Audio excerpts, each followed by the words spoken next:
Welcome back, everyone. In this episode of the Mouseion, I am joined by Jay Rooney, the man behind the Substack Game and Word. This is a popular publication that looks at video games through an interdisciplinary lens, through things like psychology, narrative, literary theory, etc. It's a really mature way of engaging video games that makes video games come alive in new ways for people who may not have played them in a long time, like myself. Aside from enjoying the episode today, I think you're going to enjoy his publication and his podcast that come along with his publication. So check it out. You know what to do. Like, share, subscribe. Let's get on with the podcast.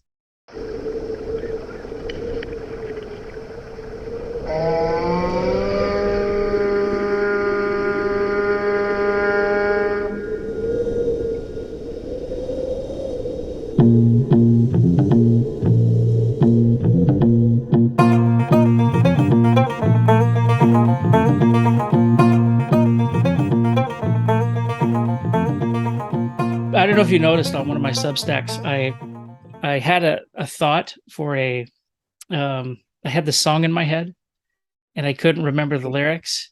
And I was, nowadays you can just type it in. You can go to the internet, and you get your answer. But I'm trying to restrain myself from doing that, like especially for the trivial things. If I need the answer, I'll go online, I'll grab it. But if I don't need the answer, like I want to exercise my brain and I want to, when you feel that it's on the tip of your tongue and, okay, well, what do you do with it? You either let it go or you find a way to get back home. Right. And, anyway, I wrote a Substack about that and a friend responded with a voicemail. In fact, I need to update the Substack with the aftermath, but I got the voicemail of him actually singing the entire song on my voicemail. So if I had just typed it in and got the answer myself, I would not have gotten that interaction with people, right? And I wouldn't have gotten, this voice message is like, what the, he's trying to put. I believe that's what Carl Jung would call synchronicity. So Carl Jung, of course, a man who almost needs no introduction, but just in case, Swiss psychiatrist, founder of analytic psychology. What brilliant man, brilliant mind. He was a big believer in what he called synchronicity, right? And that's basically like, when it's kind of like the human tendency to ascribe deeper meaning to occurrences that are most likely random or coincidental in nature, but we as people tend to ascribe a deeper meaning to them, except I think he actually did unapologetically ascribe deeper meaning to the synchronicities in his life, because he was a very rational man, but he's also a very mystical and spiritual man as well. And then that informed a lot of his work. And I'm a total stan. I could talk about Jung for days. Well, you do, right? Like, I do, yeah. Your Zelda series, Jay Rooney runs a Substack called Game and Word, which is really fantastic. It's I could pitch it my way, and then I'll let you correct me, but it's it's a zine. It's like a magazine that looks at video games through an entirely different set of lenses, right? Like through literary theory, through narrative, through psychology, psychiatry, and whatnot. And so, did I get that right? Did I nail it, or would you pitch it a different way? That's actually very spot on. What I like to pitch it as is it's the intersection of gaming with humanity. Right. And actually, that's a lie. I just came up with that on the spot. I used to pitch it as gaming, in the intersection of the arts, humanities, and sciences. But I think where gaming meets humanity is a bit more succinct. So I think I'll have to update my tagline now. Where gaming meets humanity.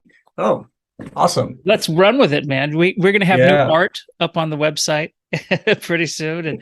And, but you have that last couple, what would they be, series of articles? Like, because it's not, it doesn't, it's not like an issue, or each issue might be part of a bigger story that you're telling, or maybe it's a part of a game you're Yes. investigating.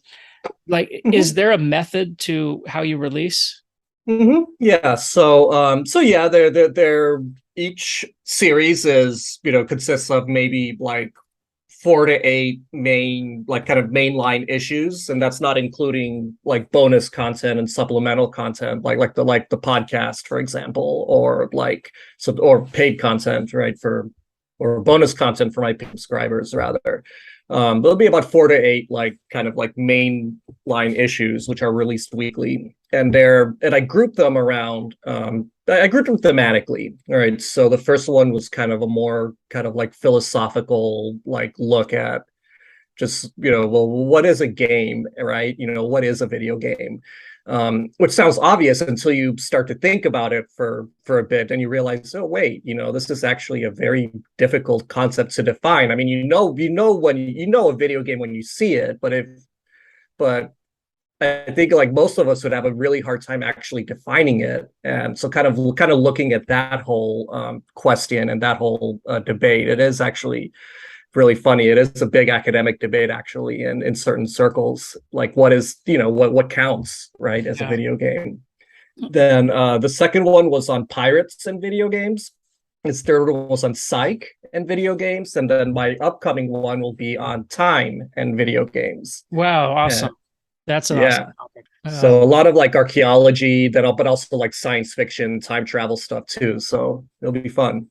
Very cool. Yeah, time's an interesting thing for me too, even within my own field, because the part of the world and the framework of the cultures as reflected in their languages show things like there's no tense. There's no way of measuring time in language. There's only ways of measuring reality through its aspects. Do you describe something as perfectly being or imperfectly being? In other words, if you can draw your shape around it, maybe we would think of that as something happening in the past. But if you can't grasp quite everything, maybe that's part of the living present or something we're forecasting to happen. And so when you take time away from how people think, like it's a cool set of questions and things that we investigate too. So I look forward to that. I didn't get through the pirate series actually. Did you ever hit Monkey Island? Oh yes, yeah. Okay, I did a whole 3-parter on Monkey Island actually within that series. Oh, I need to get to it because I'm a big Guybrush Threepwood fan. And I actually the voice actor Dominic Armato, he like I hit him up on Twitter and he responded, so I had a nice little fanboy moment there because I'm a huge Guybrush fan too. Yeah, I mean, I think that's one of the stories that could have crossed over into different media. Like it didn't have to just be a video game. I could watch that with my kids if I wanted, right? A lot of fun. Absolutely.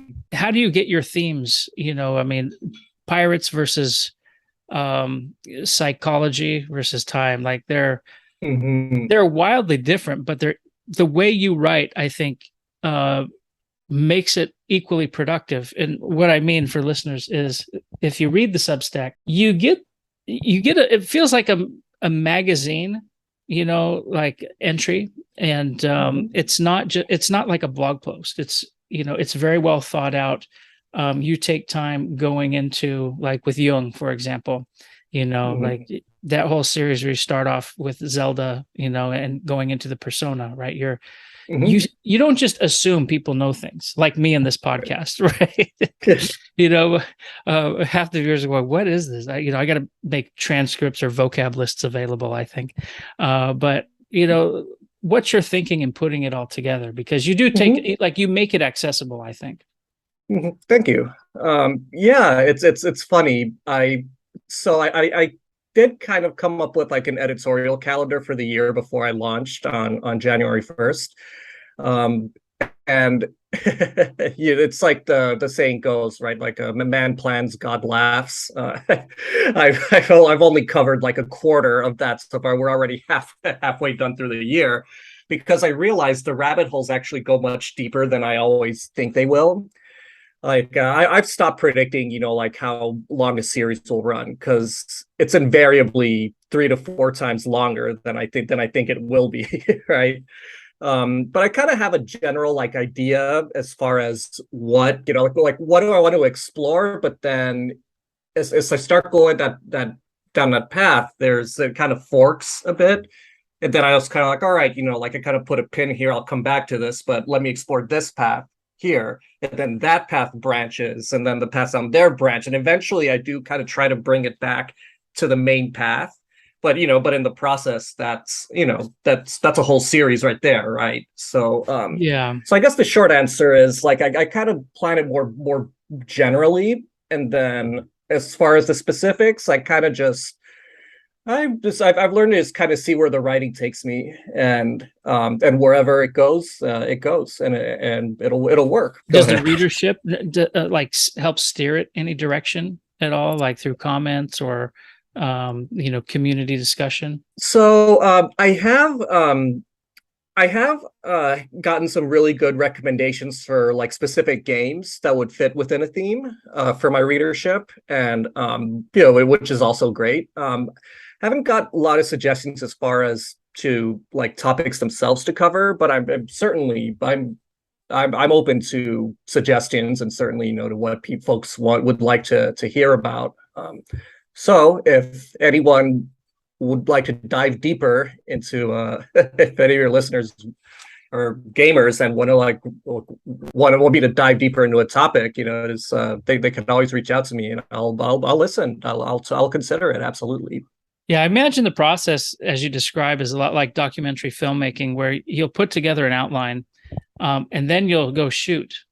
But in the process of, and depending on what the subject matter is, but you may discover things you didn't know going into it, as part of that process, and be like, we didn't know this person existed. We got to go find him and interview him, and see what he knows, where he was, during that period, and this could open up a whole new episode. Really, like sometimes you just don't know until you touch it. So it seems like that. But I think what I have like I said, I have a Substack, far more inactive than it should be, but all that to say, Jay's is really, it's very clean. Like I like the lookout, or the outlook, lookout. Layout Is better. Let's go layout. Thank you. My English is need work. So yeah, the layout is fantastic, and it's like you can navigate through it. No, it's slick, and I think if people put video gamers and video games in like a category in their head, they may be surprised to just find the level of conversation. Sometimes it's rarely about video games, right? You have something going on with the back end of the conversation, right? So yes, the video game is the starting point for it. Do you find that you're seeing that more in recent production, or does this kind of go back to Pong, right? Can you take it back to Pong? I mean, obviously there's an evolution. Right. Do you focus more on recent stuff, or do you go back and forth historically? Yeah, I would say I go back and forth, both in a temporal sense and in a thematic sense. Back, forth, left, and right. Retro, modern, everything from like role-playing games to first-person shooters to like racing games, even. Or I mean, I'm not, besides Mario Kart, I don't really play that many racing games, but but they have something to say too, and if that what they have to say intersects with what I'm trying to say and uncover, then I'll cover those games too. Absolutely. Yeah, I mean, just you talking about that, I hadn't thought about that before. Well, what does Rad Racer or Pole Position have to say? And you know what? Well, there's a lot of different locales they choose, right? There's certain cars they choose. And I apart from you making that comment, I probably would not have thought about that. You know what I mean? I'm much weaker on newer stuff, to be honest. Once the technology jumped, like after PlayStation and Nintendo 64, whatever came after that, Yeah. maybe it was the net and connecting, beyond just your local console. Yeah, that's around that era. Yeah, like around the generation after the PlayStation and the N64. Yeah, I would say like that was really the start of that, because that's when, like the Xbox first came out. The PS2 and the GameCube also, had fairly limited online connectivity, but they had the capability, which is something the previous generation hadn't had before. And then of course, I mean, PC gamers have been doing for quite a while by then, but it was new ground for consoles, certainly. And yeah, once online multiplayer like came to consoles, it was very much a game changer as far as what people played and what Yeah. they enjoyed playing. People a lot, like I get into a lot of conversations, with people who are like, like my kids, like are playing 8 hours a day, why aren't they, like going outside with their friends? I'm like, they are with their friends, Mm, That's people forget games have always had a huge social component. yeah. And not just since the online multiplayer era. Oh, hi Wilford. And not just since the online multiplayer era, um, but also say like in the arcade era, right? Like going to the arcade with your friends was an event, Yeah. right? And putting Yes. your name on the high scoreboard was an accomplishment. And that's a social that's a social part that's always been with gaming. And even Pong, Pong's first cabinet Yeah. was at a bar in Silicon Valley, like where people, yeah, like just two people at a time would, put the coin in and play. So yeah, again, like games have always been highly social. And And really, yeah. now that I think back about it, right? It's the 8-bit Nintendo system that came out probably was the jump away from the arcade era. We still went to, like, Mhm. there was the mall had the cold mine and things like that, or gold mine. I forget which one it was. And people would go, but what ended up happening is you would have friends come over and you'd play things in person if you did. Mhm. And then, now with the internet, you're really socializing beyond that. I remember looking at my a nephew of mine who was playing a game, but he was talking to all his friends, and it was Mhm.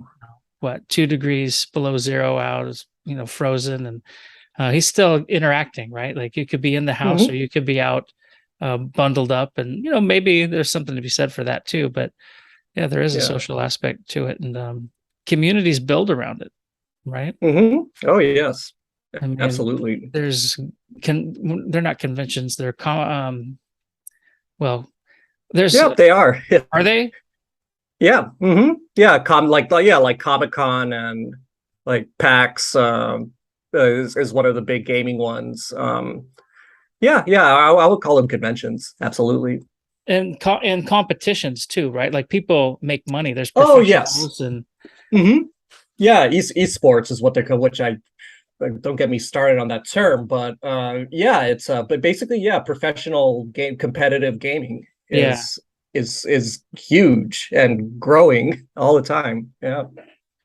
Uh, are you into the hardware side at all, or just, more the, playing and analysis? Mhm. I would say I'm into the hardware insofar as they help tell the story of what they led to, Yeah. right? As far as like what experiences they enabled, right? So for example, we're talking about like online multiplayer, right? Which was really only possible with the internet, right? So the internet had to be a thing before that could be a thing, right? Hmm. But then also the hardware had to be able to interface with it, right? And that is very much a hardware question more than a software one. So I would say, yeah, it's so far as the hardware can tell us what experiences they led to, and also kind of what meaning they had as well. So you look at PC gamers, for example, right? Who take a lot of pride in, their custom gaming rigs that they build, right? And all the, what graphic card it has, and all the way up to, like the cooling fan, like in the, Yeah. the LED lit cooling fans that they do, right? They take a lot of pride in it, and that's all hardware. Yeah, no, we're limited by, well, our hardware. We're limited by our hardware, but we're by our constraints, right? And so Mm-hmm. like with languages and language learning, if you haven't exercised certain muscles in your mouth, you can't produce certain sounds. And so Yeah. people make do with, they try and approximate, and we're always limited by the range we could go. With your publication, do you spend a lot of time? I mean, I know you've looked at narrative a lot, and the psych one's fascinating. I think you could probably incorporate that into anything, just because it's so foundational. And like, there's so many examples. Yeah. That's really the question, right? Like, why the Mm-hmm. examples? Why do you choose those certain things? And Mm-hmm. are you discovering paradigms or method for, like, could I then apply what you're looking at to a game in the last 5 years to something that came out 30 years ago? Is it still going to work? Mm-hmm. Right. Oh, absolutely. I think especially as you go like down to like the more foundational concepts, like psychology being one of them. I think narrative design is another one that you could probably take back almost to the very beginning, if not the very beginning. Certainly, like the way the games are played as well, like in how they're designed. That's also something that that every game will have, and is also would also be really like interesting to look at. I'm actually taking a game development boot camp, so it's just so I can learn to make a game, but precisely so I could get that perspective, right? And yeah, it's like one of those things where, like if you get really good at cooking, for example, right? It becomes really hard to just like eat a meal without like thinking, oh, needs more butter, right? Or, like it kind of like nitpicking it, right? So I found that starting to happen with games as well. Since I started publishing, sure, but I think especially since I've started this course. And even though, yeah, I mean, like it you do kind of lose some of the magic, and that is a loss, but at the same time, it's really opened my eyes to, yeah, just how much more there is to any particular game than just what you see on the surface, right? Even, and this is like, even like, if the developer, like created this game, like as a,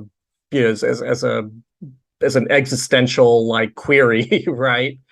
That's meant to go deep, it'll invariably go much deeper than we think it will. Like with Pong, for example, it's pretty much like it's as simple as you can get. But when you start peeling away the layers as far as like how the thing works, first of all, right? But then also, how all the kind of like historical and kind of psychological like factors, right? That converge to make it. Um, yeah, there's so much that you could learn about any game if you just if you just like take a little time to think about it and look at it a little bit more critically. Oh yeah, you'd be surprised what even the simplest games could have a lot to show us. Well, yeah, I mean, I think back to simplest games, right? And I think back to Super Mario, and you talk about Mm-hmm. narrative development. Apart from, saving the damsel in distress, it's weird, right? Like, Yes. it's more flexible than science fiction. Sci-fi, you put the human person in a situation that doesn't exist, but through the the future or science fiction, you can create the setting for, that situational presence. Then you Hmm. can ask the question, you can do the thought experiment, right, in sci-fi. Yeah. But GameFi, if I can coin that term, is a little different in that you can go anywhere at any time, and it makes more sense in the context of a video game than Hmm. maybe a movie, right? Like, you got Inglorious Bastards and things like that, historical fictions and things of recent events or whatever. Um, okay, fine. But like with a game, you could have a guy who um, needs to jump on mushrooms and grab, these kappa, turtle beasts, these Japanese turtle beasts, and throw fireballs when appropriate. He may have to Yeah. swim. Hmm. He may have to go down a pipe or go up a pipe, and like get as many coins as possible. Like if you pitch that, what the hell are you talking about? Like, this doesn't make any sense. But when you start playing, you're Yeah. like, yeah, no, go get that thing. Like, Hmm. and then you, like, I think there's Yeah. some buy-in to the narrative, right? Like, Hmm. to the flexibility. Oh yeah, absolutely. If a game is fun to play, then yeah, you can do whatever the hell you want with the game's story, right? And players will be very forgiving, right? Or they'll be willing to suspend their disbelief a lot more if they're having fun. Absolutely. Yeah. And that, you know, I don't know where the spectrum is between, I'm sure there's weirder stuff than Super Mario. That's the easy example, Myst or something. Hmm. I don't know. Where on one end you have that, the other you've got civilization. You've got something that's Hmm. trying to pick up on actual figures and Yes. specific processes in human development that like are needed to advance. And how do Yeah. people advance? Well, they figure it out, or they conquer someone who figured it out, or they have some kind of cultural exchange and figure it out, and they grow and develop. And like that's almost like you wouldn't call it a role playing game, but you role play history in a way, and Yeah. so Yeah. It's funny because it's not the most accurate term, but I'd like to call like Civ a like a history simulator or a humanity simulator. Because that's basically what it is. I mean, sure. I mean, like, simulator implies like a degree of granular realism that that just wouldn't be feasible for a game of that scale. But I think like in broad strokes, it's very apropos because every time you boot up Civ, what are you doing? You're simulating the entire run of human history. Right? yeah, it's a macro of something like Sim City, where Yes. that will use simulator, right? Where it'll Yeah. at least be a hint to that word, as part of its title. And yeah, you are running a simulation. So I guess we could ask then, does simulation, like, is everything a simulator of some kind? Are you simulating an interaction of just like the weird reality, and are you Hmm. um, creating a simulation for, I don't know, engaging a narrative that, for engaging narrative, maybe just keep it at that, right? Yeah. Yeah, I suppose if you apply the term in the broadest sense possible, yeah, I'd be like, every game is probably a simulation of something, right? Yeah. Um, but yeah, it's another reason like I'm kind of hesitant to use the term simulator as well because it's actually like a properly defined like genre within gaming as well, with its own kind of conventions, and if you don't like adhere to them, then you'd be very hard pressed to find anyone who'd agree with you calling it a simulator, right? Right. It makes sense. But yeah, but it goes back to the question of like, well, how do you define these things, right? Because it's tough not just to define what a game is, period, but also how do you what's the taxonomy of games as well, Right. right? and which games like fall into which genres and subgenres. Oh, but this one like is could also be this one, and wait, well, also this whole group here is like kind of new, but these are existing terminology doesn't describe them well. Like, is this a new genre? No, I don't know. I think this is more like but I think this is more like a mechanical characterization, not quite a genre. But you Mhm. blop back and forth ad infinitum. Yeah. And that's what volume one in Game and Word like looked at, but barely scratching the surface. But yeah, it kind of setting the foundation for the rest of the newsletter, which is yeah, just always asking like the what and the why of these Yeah. things and seeing where it leads you. Yeah. I think that's, I don't know if I mean, it's maybe importance the wrong word. In a sense, it's the right word, but at the same time, do people need to overthink gaming, if they're just having fun? But I mean, people like us do, I Mhm. guess. Like Yeah. I'm more drawn back to games because of the way you approach them. Like I just don't have time. Like Of it'd course. be fun. But to think of them in a new way is nice. And Yeah. the thought experiments that games put us through, just by being I mean, you do this in your series on psychology and in the persona, right? Like the putting on the Hmm. mask. And whenever you play a game, you aren't you as much as you want. Like, let's say you can make your own Hmm. avatar, it's still Hmm. not you. And Hmm. how often are we going to make it us? Like, oh yeah, but I have a bad knee.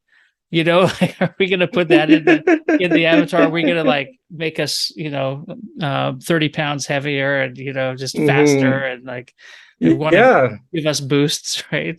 Mhm. Yeah, totally. Yeah, if yeah, it's a question that, developers like have to wrangle with, when they're thinking, because if you make it realistic past a certain point, then the game stops being fun, it stops being like another world that you because when you play games, mostly to get away from our world and have and be in another world for however many hours at a time, right? Yeah. And so if you get too granular, then that it loses that. But at the same time, again, like if you're making a simulator, then a certain degree of realism is expected, Mhm. right? So some franchises have built cultivated brands basically around like how fantastical or how realistic they are. Like the Assassin's Creed series has cultivated a reputation for historical accuracy, for example, right? Because the developers go to great lengths to to do their research onto certain historical periods, and when they're recreating like these ancient cities.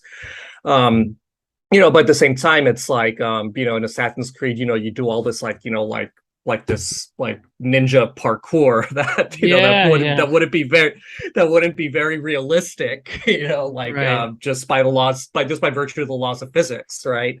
So there's always a line somewhere, and it's just a question of where do you find that balance, and it's going to be different for each developer and each game. But yeah, it's again, it's one of those things, like you really wouldn't think about unless you stop to, you know, just to look, right, for maybe peek under the top layer, right?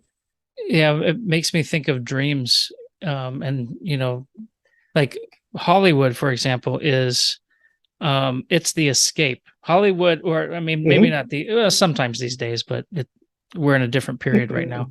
But historically, like Hollywood's success was the escape from reality.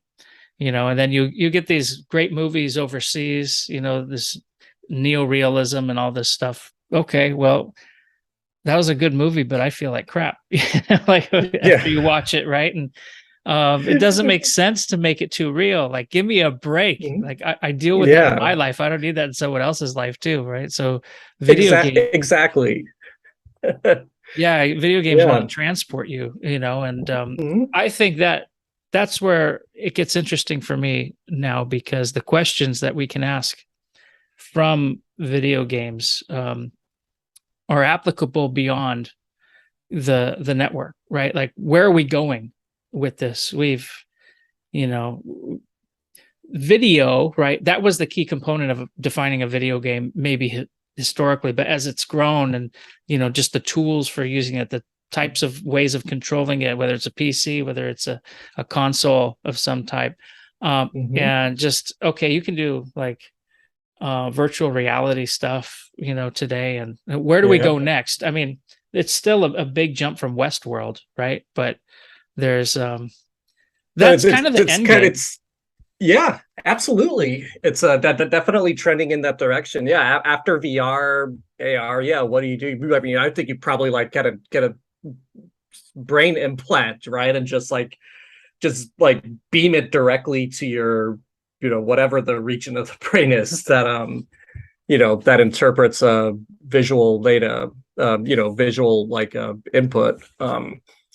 Yeah, like it's yeah, where do you go, right? And will it still be technically a video game then, right? I mean, even the term video game, even as it is like now, yeah, it's kind of I think it's inadequate. I mean, sure, I mean it works for what we have done, but I think it's quickly becoming, like not like inaccurate or wrong, but I'd say incomplete, right? Like and not capturing the full totality of interactive experience these days. Absolutely.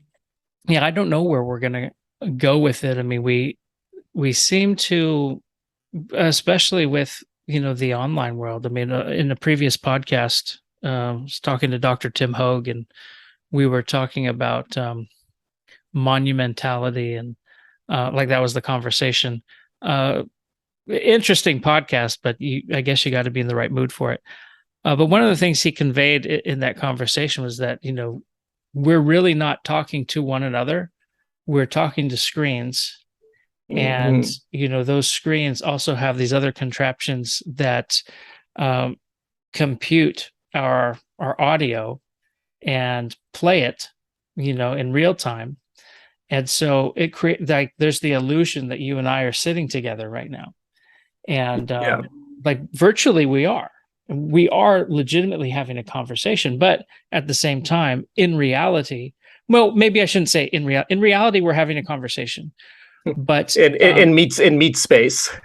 yeah. Insofar as matter is concerned, I'm interacting with different tools in front of my face, as are you, and that's that's the limitation, but it's producing a different sort of reality. Like we are truly speaking, we're truly having a conversation, and it is face to face with, at least with this platform, it is.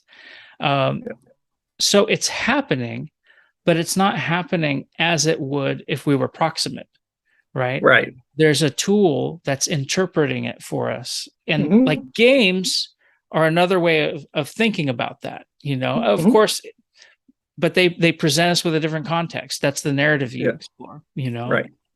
Yep. Do you see games like moving do you see narrative moving in a certain direction? Or is it still kind of a free for all? I mean, or are there trends? Yeah, so I think with narrative is, I think it's actually a very it's a very exciting time to, I think, to be working in narrative in games. Like honestly, like if the whole publication thing doesn't pan out, like I'd love to be a narrative designer for for games, because it's a very exciting time to be designing stories for games. I think game developers are finally starting to overcome what I call like the Hollywood envy, right? Or basically designing like narrative and stories as if games were movies, right? So really long cut scenes and huge text dumps of of unnecessary exposition. So they're finally starting to the industry at large is finally starting to move beyond that and starting to really realize and take advantage of the medium's unique storytelling capabilities. Right. Yeah. So a big trend, to the point it's kind of a buzzword now, but it's accurate, is it's called environmental storytelling, right? and it's basically, instead of like, having this big like text intro that says, oh, a millennia ago, there was a prosperous kingdom on this land, and yada yada yada. Like just have the player walk through some ruins, right? And Yeah. design the ruins as such. Like place like like the maybe like the kingdom regalia, like like on a ruined banner somewhere, right? You offer like clues as to the story in a way that doesn't interrupt the player's experience and doesn't remove the player's agency, right? Hmm. Because when you play a cutscene and you're forcibly pausing the game, you're removing player agency, right? And in games, that's the opposite of what you should be doing. You should be finding ways to increase or enable player agency. And I think finally the industry's like kind of like starting to figure out and really lean into how you can tell a story without limiting that agency. And there's a lot of really cool storytelling innovations going on in gaming as a result. That makes sense. Like you're either, I mean, I guess it's a little bit like, did you read the book or did you watch the movie? Because, with the book, Mhm. you're given a framework and you Yep. have to visualize what you receive textually, right? Yes. When it's a film, Peter Jackson tells you about the elves and the dwarves, and Yeah. like I mean, there's more of a process with that one, at least, and more collaboration with the art, and tradition that Mhm. goes behind all that. But still, it's someone telling you how it is, Mhm. right? Then Yes. rather than going through some kind of self-discovery. Um, Mhm. yeah, that is an exciting time. I wonder how it's gonna develop now, and Yeah. our PC games, like, in the old days, like in the days that like, I can relate to better, um, PC games were a certain type, right? And Mhm. console games were a certain type, and occasionally they would cross over, like there'd be a PC version of Mhm. something, but it just didn't Yeah. feel the same. And I don't know Yeah. if it's the keyboard or if it's the shape of the PC, versus like going to your Mhm. TV and having a controller. Um, Yeah. that's part of that. But do you? I think it's both. Yeah, I would say so. Yeah, I think it's both. It kind of goes back to the hardware, the thing about, the story that the hardware tells, right? Yeah, And the fact that, yeah, a keyboard and a mouse is a completely different interface than a controller, right? It is going to provide a different experience. And that's, I think, one of the big reasons, that and like just yeah, that and like processing, just sheer processing power, right? That's more readily accessible to, if you have like a custom built PC than if you're, operating within the constraints of a console, right? So I'd say those are the two big reasons in which, yeah, like kind of PC games and console games have historically, traditionally, and to a certain extent still are kind of different beasts. There is definitely much more of a there's definitely much more crossover now, I would say. mhm. Even like games that like Blizzard games, like like Diablo and Overwatch and all them, which used to be like strictly PC experiences, now have console editions as well, because they figure, okay, you can map this key to this button, and use the like left stick for for movement, right stick for for the trackpad, whatever, whatever, right? And in a way that makes sense, in a way that actually like makes sense for the console experience. And also, just kind of consoles are themselves like like just power, really powerful, and so much of gaming is moving to the cloud as well, that kind of Yeah, like that processing power is very quickly becoming irrelevant.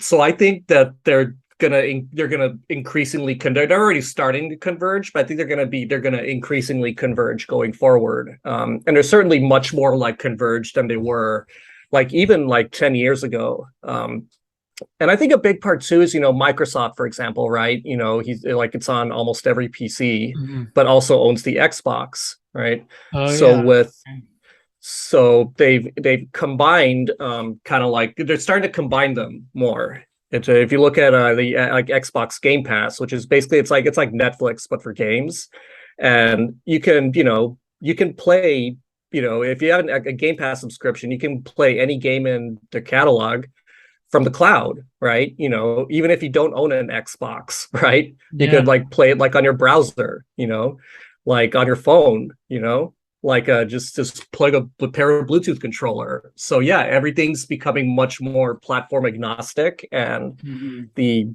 yeah, the there's less of a difference between like the PC and the console experiences. Just don't tell PC gamers like that because they'll have an aneurysm. But but yeah, like increasingly it's gonna like the difference is already like the bridge is the gap is already really shrunk, and it's gonna shrink more and more and more as we go forward. Yeah, definitely. I mean, everything, just the power I have and the small devices I have now it's I don't want to Mhm. say frightening, but like compared to, the 286 or whatever, back in Yeah. those days, like my floppy drives, like literal floppy, and then the three by Hmm. fives. Um, it's I have no idea what the next 5 years is going to look like, let alone the next decade, right? So, Right. um, now I'm a dean of a small college, and I wonder, could I process like in 10 years? Could I process an entire degree through video game play? Do you foresee a reality, where that is legitimate? I think so. I really think so. I think yeah, there's more and more there's certainly more and more game scholarship than there was even yeah, like even like the 2010s were such a dynamic period for gaming, insofar that it led to a lot of growth, both in terms of innovation and in user base. And it's a very different landscape today than it was like in the early 2010s. Yes. And yeah, like and then game scholarship kind of like in parallel is also gaining more legitimacy and credibility within academia. And oh yeah, I could easily visualize a future where you know where where there's convergence and synergy. Hate that word, but Yeah, right. right, Yeah. between the It's a cool two word in the between the two 90s, worlds. but now it's a Right. slogan, right? And it's Yeah. I, you see the reason why, it may sound like a weird question for some people listening, but what I've seen as an educator over the last decade or more is I'll go back a second here. Education and learning goes back to a very not very old, but a century old model of classroom pedagogy. We've been creative in the last 30 years or so with, different types of learning. And I think we learned a lot in the 90s, especially, between the 80s and the knots, where things like learning disorders, um, they made us more attentive to learning styles, and that, the kid you thought was dumb, he's not. He has a different learning style, and not everyone, like there's certain topics where I flourished and others where I just hit a wall. Like I had to get into philosophy before I became good at math, and that was after high school, after it mattered, like it doesn't matter anymore. Yeah. But um I needed the conversation to be different for me to relate to the learning. And Yes. that's so we're attentive now to learning style. And with all the different developments in online learning and accessibility, right? Like people have Hmm. devices. And if they don't, usually the school has a way of providing a device or, Yeah. making it accessible. Yes. Um, it's less of um, a luxury than it was before. Now Yeah. it comes with the program. So in the last couple of years, we figured out you know what? All these big time R1 institutions, like they're basically everyone's almost on par now. There are certain things that the big time institutions are always going to have over smaller institutions, but what separated them in the past isn't as relevant anymore. And with that, there's far more access to learning. And so, okay, we learned we can also not just do humanities things in an online environment. We can do the scientists or the sciences. We can do labs. Wow. Like all these things are now more normal for us. So video games are that jumping off point for the other conversations, as you like you nail, right? And the video game is a platform for interacting with the data. Yeah. What is it? It's the data. That's what matters. Education is the transference of data and the ability to utilize that transference afterwards. Right. So my question isn't like, just because you're here and I do my thing, you do your thing, let me ask you something. That's, it's not even a cool question. It's just a question that bridges, our two fields. So yeah. So I think, so I would say, to get a glimpse of the potential like future applications of video games in education, I think all you got to do is ask ask your students, who here has played like Civilization, or who here has played Assassin's Creed, right? And who here is here because because you played that game and it sparked an interest, right?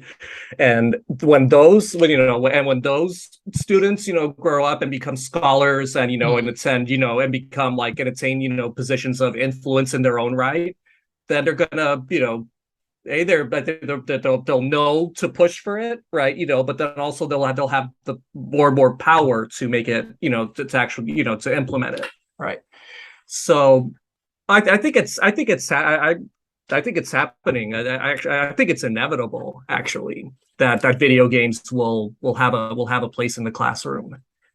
Absolutely. Yeah, I mean, I'm thinking, like I'm trying to be way ahead of the curve here. I think I could probably produce an entire undergraduate degree.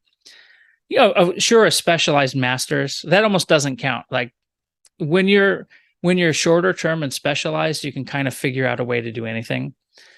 But could I have, and no one's parents would, buy into this right now, but like have a whole undergrad program that's just playing video games for a couple of years. I think so. Yeah. I really think so. Absolutely. And yeah, like and think of like how many more people, right? You'll be able to reach that way. Yeah. Bay Area developers listening. By the time the podcast is heard, it's going to be 4 years from now anyway. They'll be like, "Oh, did you hear that podcast? Oh, it was produced 4 years ago." But Jay and I are available if anyone wants to take this to the next level. I think I agree with you. I think it's just a mechanism, and whether it's civilization like gaming. Or it's not Civ, but it's more like Super Mario or just something nutty, like so. Yeah. So one of my podcast guests, Dr. Anthony Bean, he actually so he published basically like an entire like lesson module for high school teachers, right, to incorporate gaming into into their curriculum. And he did one just kind of more general, and then one for English teachers specifically, right? Which I got for my wife Jenny, because she teaches middle school, high school English. So I think it's the foundational stones are starting to be laid. There'll probably be a while till we can do like a whole degree on it, but I do think I do think the day it's going to happen. It absolutely is going to happen. So yeah, if anyone anyone wants to, anyone knows how to, any developers out there, yes, hit We'll us take up. care of the curriculum. We'll take care Yeah. of the accreditation. You take care of the programming. Hmm. We got the narrative. And that's what I like is the narrative Wild West that Yes. games give us, and Yeah. now I can ask the questions that I couldn't.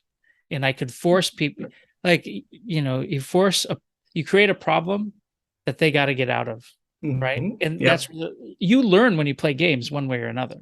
And, Yep. maybe you're not increasing, I don't know, you're not increasing IQ points, but you're learning what the game is teaching you, Hmm. Yeah. and that's where the Absolutely. acceleration and improvement happens. Yep. So, anyway, this is a fascinating field. It's fun. And where can we see your zine? Where can we see your Substack and Yeah. your podcast? Like, how can we get a hold of you? Sure. So yeah, you can find the zine and the podcast on gameandword.substack.com. And if you want to hit me up, say my gameandword@substack.com. I'm also on Twitter at gameandword. If you want to follow me, I'm somewhat active on there. But yeah, and it's same. You can find Game and Word on on Apple Podcasts and wherever you find your podcasts as well, right? But I would say like through Substack is the best way to get in touch with me. So yeah, and don't be shy. I love hearing from folks. And yeah, Game and Word. It's currently on hiatus, so I can prepare Volume 4. But starting at the end of August, it'll resume weekly publishing. So Sunday mornings, every Sunday morning, you'll get a whole issue totally for free, and occasional bonus content as well if you chip in a little tip as well. But yeah, every Sunday morning, learn something new about games, about life, about the universe, about everything. Yeah. And for the 6 to 7 people listening out there, there's a possibility I may visit at some point where Yes. you can Oh torture yeah. me in real time. Expose me in real time, right? No, it's going to be it's a fun concept. I won't spoil much right now, but it'll be fun. It'll be different. It'll be neat, and yeah, it'll be very much be in the spirit of Game and Word. So stay Perfect. tuned for more details on that very soon. Love it. Thanks for stopping by. Thanks for having me, Mike.